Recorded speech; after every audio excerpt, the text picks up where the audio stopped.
we're gonna make a goat cheese panna cotta. Stick around. Hello, I'm Adrienne and this is XOXO Cooks, the weekly cooking show with recipes that make you feel great. Today I feel so great because I'm here with a cheesemonger. Pam. Hi. We're making a goat cheese panna cotta. It's one of my favorite desserts. It's really quick and easy to make, but very impressive. Let's do it. We're gonna be topping it with balsamic glazed strawberries. And if you wanna just use straight balsamic vinegar, you totally can. But in this case, I'm gonna reduce it a little bit to give it sort of a slightly more syrupy consistency. So as you can see, it's come up to a nice rolling boil. Reduce the heat just a touch so that it simmers more gently. With a cup of cream, 1/4 cup of sugar, 1/4 teaspoon of vanilla. We're just bringing it up to a gentle simmer, so you want to keep a somewhat close eye on it. We don't want it to get to like a rolling boil. Heaping teaspoon of the gelatin and dissolving it first in our buttermilk. This is a 1/4 cup of buttermilk. If we were to add it directly to the hot liquid, it would congeal right away. So you want to dissolve it first in something cold.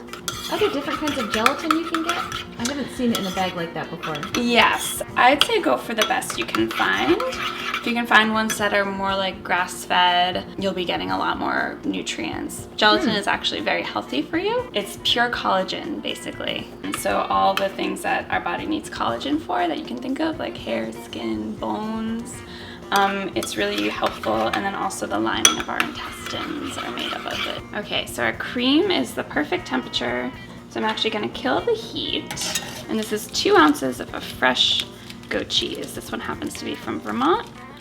I really love it because it has a really creamy texture, and so just give it a good whisk to incorporate it. I'm also gonna add a pinch of salt because I think every dessert benefits from a little bit of salt. So our goat cheese is fully incorporated, and now we're gonna add our buttermilk and gelatin. And you can see how the gelatin is already starting to thicken the buttermilk. And it's important to whisk that in fast because the gelatin will start to thicken immediately in the hot liquid.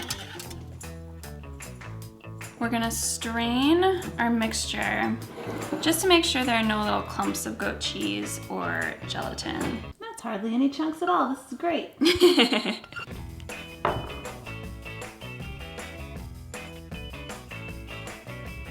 So now we're gonna pop these in the fridge, and they'll take at least 4 hours to set up. And I happen to have a magic fridge. Yay! So we have one ready to go. Looks pretty much the same, but you'll see that it kind of has a slightly firmer texture. Our balsamic vinegar, which was about a 1/4 cup or so, has reduced down to hardly anything, and it's a nice thick syrup that's gonna coat our strawberries really beautifully. To that, I'm gonna add a little sugar.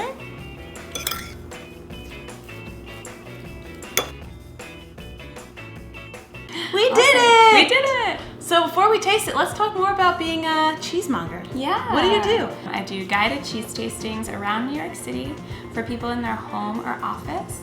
And basically, I just illuminate this fascinating world of cheese. So what does a cheese tasting in an office look like? Ooh, so you and your coworkers taste between 5 and 8 cheeses, however many you want. And we go into all manners of cheese topics. That's awesome. Cheese making and where these all come from and how they're made. And if you like videos like this, please subscribe to my channel. If you're new to this channel, there's a new recipe every week that I post on Saturday mornings with recipes and cooking tips and all kinds of other great stuff. Let's taste this. I'm ready. Cheers. Thanks for having me on. You're so kind. Wow.